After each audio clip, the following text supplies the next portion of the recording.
Jalan penghubung antar kecamatan di Kabupaten Aceh Singkil putus akibat tergerus banjir yang merendam sejak kemarin. Akibatnya satu mobil tangki terperosok dan arus lalu lintas nyaris lumpuh total.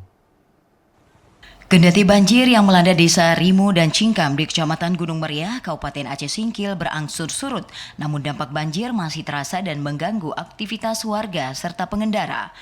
Jalan penghubung antar Kecamatan Singkohor, Kuta Baharu menuju Kecamatan Gunung Meriah dan kecamatan lainnya putus akibat tergerus derasnya air banjir.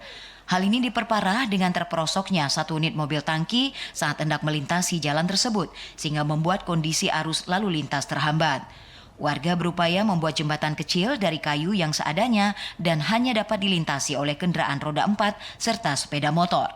Salah satu pengendara Muhammad Nasruddin mengatakan sudah sekitar 1,5 jam ia terjebak dan tak bisa melanjutkan perjalanan, sehingga ia terpaksa harus menunggu hingga kondisi jalan dapat dilintasi kembali.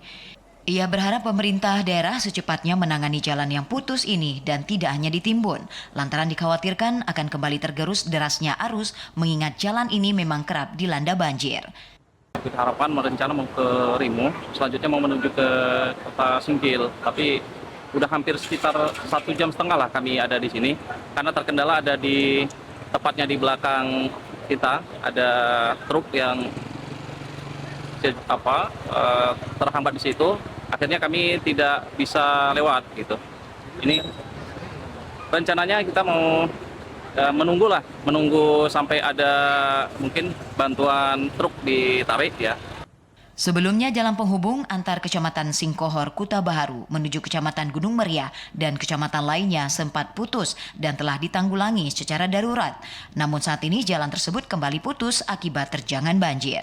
Dari Aceh Singkil, Jakartawan Adi Nugraha, TVRI Aceh melaporkan.